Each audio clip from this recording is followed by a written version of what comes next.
ለ30 ዓመታት ያህል በየቀኑ ጧት ከእንቅልፎ ተነስተው ወደ ጦርነት እንደሚሄዱ እስኪያስቡት ጥቅጥቅ ባለ ጫካ ውስጥም ተደብቀው እየኖሩ በተሰረቀ ምግብና በዝናብ ውሃ ህይወትን ማቆየት ጓደኞቹ አጠገቦ አንድ በአንድ ሲሞቱ ማየት ይህ ሁሉ የሚሆነው ግን መላው ዓለም ጦርነቱን ረስቶት ወደ ሰላማዊ ህይወት ከተመለሰ በኋላ ቢሆንስ? የዛሬው ባለ ታሪካችን እንግዲህ ጦርነቱ ማለቁን ሊያሳምነው የሚችል ምንም ነገርም አልሰማም ነበር። ከሰማይ የሚበተኑ በራሪ ወረቀቶችም ቢሆንም ለሱ አልጠቀሙትም። ከቤተሰቡ የተጻፉ ደብዳቤዎችም ቢሆኑም አልደረሱትም። የጋዜጣ አርዕስቶቹ ላይም ጦርነቱ ማብቃቱን የሚያሳይ አንድም ነገርም አላየም ነበር። የዛሬው ባለ ታሪካችን እጅግ ታማኝ እንዲሁም ደግሞ በስነ ስርዓትም የታነጸ የማይሳበር ወታደራዊ እውነተኛ ታሪክ ነው። ጦርነቱ ካበቃ በኋላ ለብቻው ለ3 10 ዓመታት ያህልም በጫካ ውስጥም ተዋግቷል። ይህ ጦርነትም በመጨረሻ ያቆመበትን መንገድም እጅግ አስገራሚም ሆኖ በታሪክ ላይ ተመዝግቧል። ዘመኑ በ1944 ዓመተ ምህረትም ነው። ሁለተኛው ዓለም ጦርነት በከፍተኛ ሁኔታ እየተካሄደ ሲሆን ጃፓን ግን ሽንፈት እየገጠማትም ነበር። የአሜሪካ ጦር በፓሲፊክ ውቅያኖስ ላይ ደሴት በደሴት እያሸነፈ ወደ ጃፓንም እየተቃረበ ነበር። በዚህን ጊዜ ታዲያ ጃፓን ድንገት ተሰውሮ የሚጠፉ ተዋጊዎችም ያስፈልጓታል።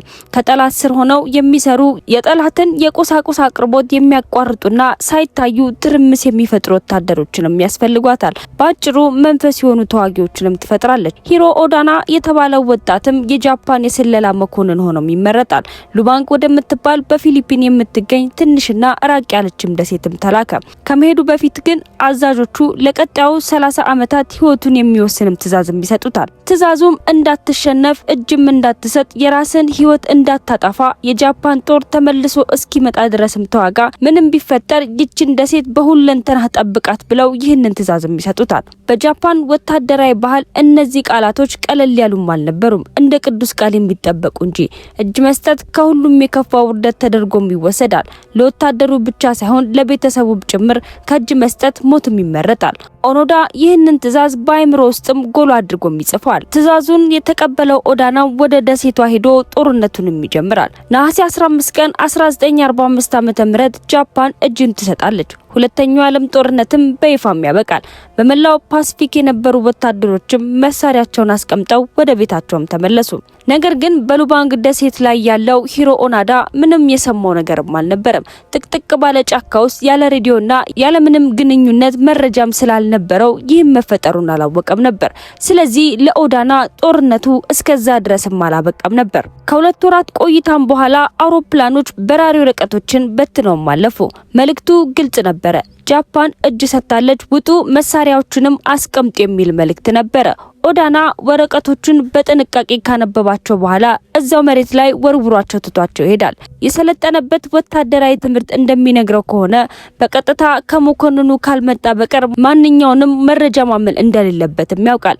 እነዚህ ወረቀቶች ደግሞ ከአዛዦቹ የመጡም አልነበሩም። ስለዚህ ይህ የጠላት ፕሮፓጋንዳ ነው፣ እኛን ከጫካ ለማውጣት የተጠቀሙበት ተንኮል ነው ብሎ ስላሰበ ጦርነቱንም ይቀጥላል። ለራሱ የሰጠው ምክንያት የማይሰበርም ነበረ።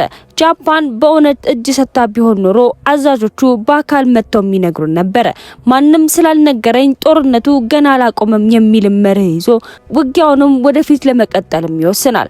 በ1952 ዓመተ ምህረት ጦርነቱ ካበቃ ከ7 ዓመታት በኋላ የጃፓን መንግስትም የኦዳና ቤተሰቦች የጻፉለትን ከወላጆቹ ከወንድሙ እንዲሁም ደግሞ የተለያዩ ፎቶግራፊዎችን አድርገው በደሴቱ ላይ ደብዳቤውንም በተኑት። ወደ ቤቱ እንዲመለስም ለመኑት። ኦዳና ፎቶግራፎቹን አተኩሮ ተመለከተና ፊቱንም ኮስተር አድርጎ ህንጻዎቹ ይለያሉ፣ የትውልድ መንደሬም ተቀይሯል አለ። እነዚህ ፎቶዎች እኔን ለማታለል በጠላት የተሰሩ የሐሰት ምስሎች ናቸው ብሎ ማመነ። እውነታ ግን በተቃራኒው የጃፓን ከተሞች በቦምብ ፈርሰው እንደገና ታንጸው ስለነበረ ፎቶዎቹ እውነተኛም ነበሩ።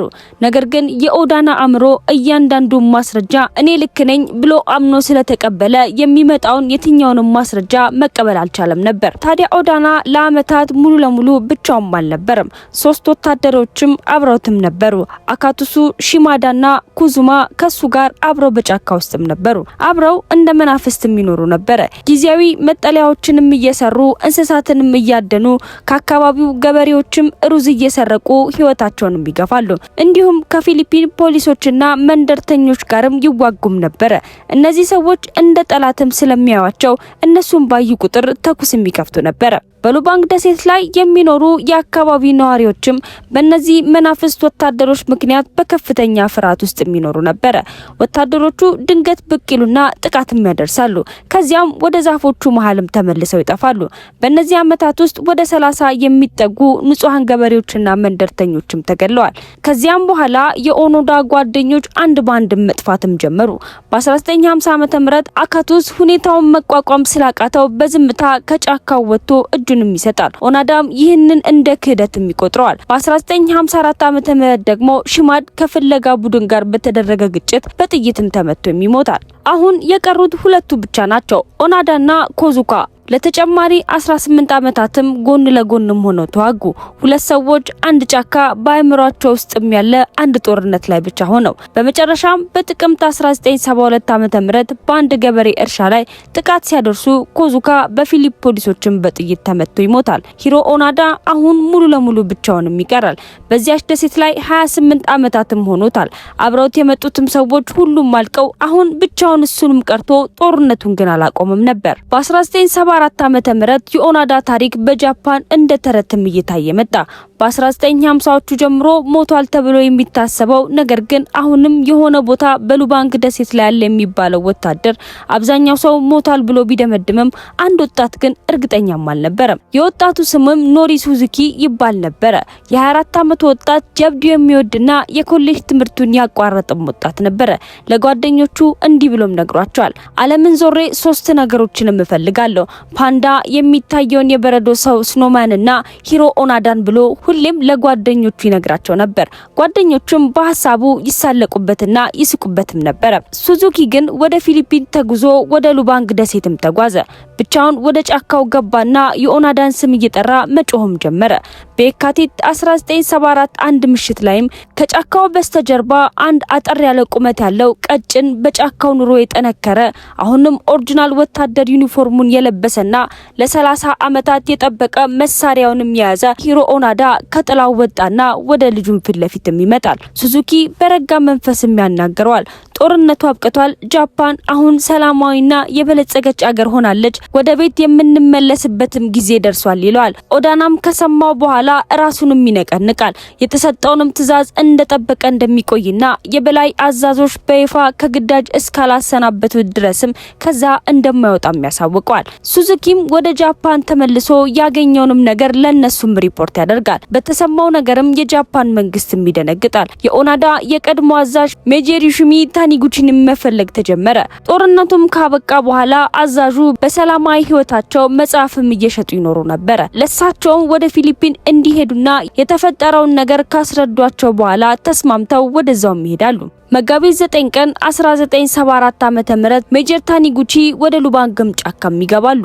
ኦዳና መሳሪያውንም ይዞ በትዕዛዝ መጠበቅም ይጀምራል። ታኒጉቺም ይፋዊ ትዕዛዝ በከፍተኛ ድምጽ ማነበቡ። በጃፓን ኢምፔሪያላዊ ጦር ትዕዛዝ መሰረት ሁሉም የጦር እንቅስቃሴዎች በአስቸኳይ እንዲቆሙም ታዘዋል ብለው በከፍተኛ ድምጽ ይናገራሉ። ለጥቂት ቅጽበታትም ምንም ነገርም አልተፈጠረም ነበር። ከዚያም ለመጀመሪያ ጊዜ ከ30 ዓመታት በኋላ ሂሮ ኦናዳ መሳሪያውንም ዝቅም አደረገ። በኋላ ላይም ሲናገር ያ ቅጽበት በህይወቴ እጅግ አሰቃቂ ጊዜ ነበርም ብሏል። ነጻ ስለወጣም ሳይሆን ለ3 ዓመታት ያመነበት ነገር ሁሉ ስተት መሆኑን በዚያሽ ቅጽበትም ስለተረዳ ነበር። እያንዳንዱ ጥቃት፣ እያንዳንዱ ግጭት፣ የቀበራቸው ጓደኞቹ፣ ሁሉም ነገር ገና ባልጀመረ ጦርነት ውስጥም እንደነበረም ተገነዘበ። መጋቢት 11 ቀን 1974 ሰይፉን መሳሪያውን 500 ጥይቶችንና ጥቂት የእጅ ቦምቦችን በማሊና በተካሄደ ይፋዊ ስነ ስርዓት ላይ ማስረከበ። በሉባንግ ደሴት ላይ በትክክል 10,000 ሌሊቶችንም አሳልፏል። ወደ ጃፓን ሲመለስ ውርደት ይጠብቀኛል ብሎም አስቦ የነበረው ኦዳና ነገር ግን በሺዎች የሚቆጠሩ ሰዎች ወደ ቤቱ ሲመለስ ለመቀበልም መንገድ ላይም ተሰለፉ። ሰልፎች፣ ንግግሮች፣ ክብረ በዓላትም ተደረጉለት። በታላቅ አክብሮትም ኦዳናን በክብርም ተቀበሉት። ጃፓን እንደ ብሔራዊ ጀግናም ተቀበለችው። ሁሉንም ነገር የሰጠ ሰው እውነተኛ ከፍተኛ የዘመኑም ሳሙራይም ተብሎ ትልቅ ሹመትንም አገኘ። ነገር ግን ከጩኸቱና ከደስታው ጀርባ ኦዳና ግራም ተጋብቶም ነበረ። የተመለሰባት ጃፓን ፈጽሞ የማያውቃትም ነበረች። ሰማይ ጠቀስ ህንጻዎች፣ አውራ ጎዳናዎች፣ ቴሌቪዥን፣ የምዕራባዊ ሙዚቃ ሀገሩን ሙሉ በሙሉም ተቀይሮ ነበር። እሱ ከ1944 በቀጥታ ወደ 1974 በድንገት የገባ ሰውም አይነት ስሜት ተሰምቶታል። ምንም ነገር እንደ ቤቱ ሊሰማውም አልቻለም። በመጨረሻም ወደ ብራዚልም ጉዞውን አድርጎ የከብት እርባታም ይጀምራል። ከጩኸት ርቆ በሰላም መኖርም ይጀምራል። በኋላ ላይ ወደ ጃፓን ተመልሶ የመጨረሻ አመታቱን ለወጣቶች የተፈጥሮ ትምህርት ቤትንም ከፍቶ ህይወቱንም በዛው አሳለፈ።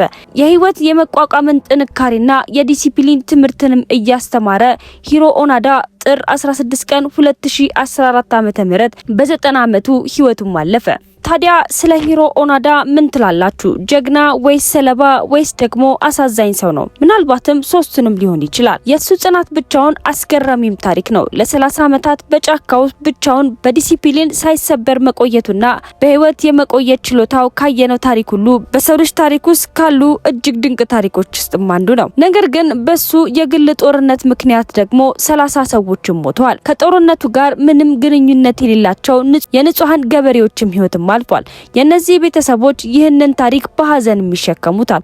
ኦናዳ ራሱንም ሁሉንም ነገርም አጥቷል። በ30 አመታት ውስጥ ህይወቱን፣ ጓደኞቹን፣ ወጣትነቱና ቤተሰቡን ይህንን ሁሉም ዋጋ ከፍሏል። ይህ ሁሉ የሆነው በ1945 ላበቃም ተልኮ ነበረ።